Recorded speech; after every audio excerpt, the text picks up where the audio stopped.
Ayan mga lods, tingnan natin yung mga nag-install ng battery cage. Ito. Dami. Patong mo dyan, kung may papatong mo. Ay, hindi pala ano.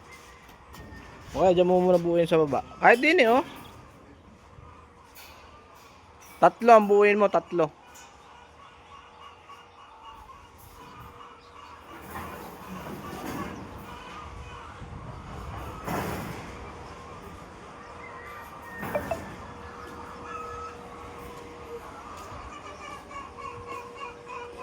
Wag na dugtong natin.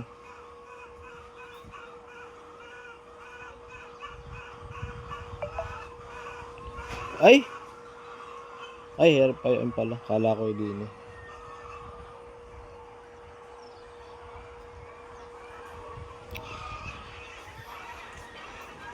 Kumuha ka ng alambre mo. Pumutol ka ng alambre mo marami doon oh.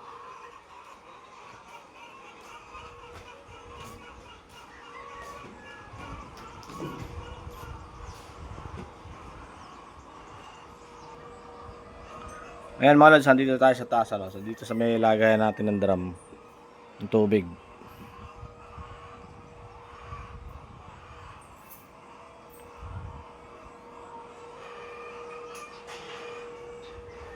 Ito nakabitan na natin. Ayan.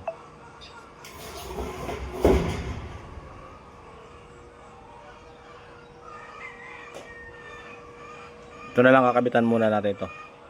Gagawa natin to ng frame para maikabit natin yung battery cage. Ito wala pang kakabit dito. So update ko kaya mamaya mga lods.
Kasi yung ano ako, yung parang cutter ba yun?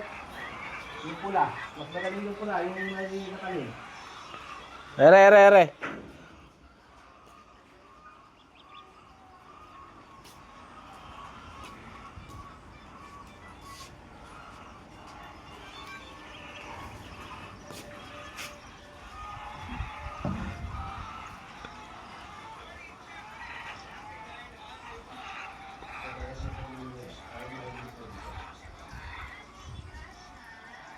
Pwede din sa iba ko eh. Ito yan, tama yan.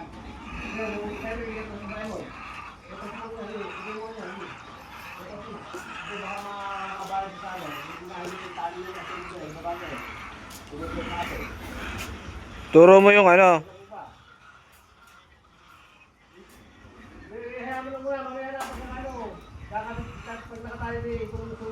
Yung unahin nyo muna yung pangalawa, tali.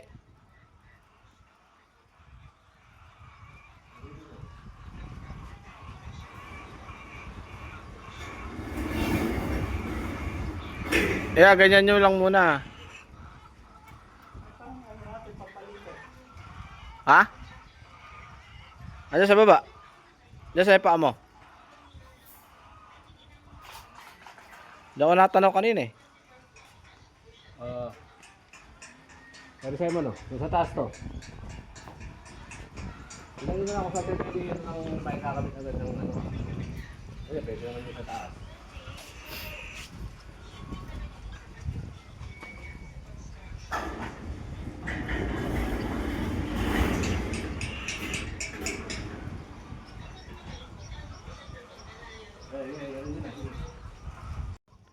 Ayan mga lods, nangyari na namin ano, yung kabilang side. Paglalagay ng battery cage. Ito itatali na lang bukas. Yung ibabaw. Hindi pa kasi nakatali eh. Pero doon sa may gawin na yon, tapos na. So, ito naman ang lalagyan namin bukas. So, ginagawa ko pa siya ng frame. Pagsasalpakan ng battery cage. Ayan o. Ganda na oh. Oh. Ayun pa yung iba. Ayun pa yung ibang mga battery cage. Isa kayo sa may harapan. Ayun pa oh. So dito maglalagay kami bukas. Ayan. Okay na mga lods. Bukas naman.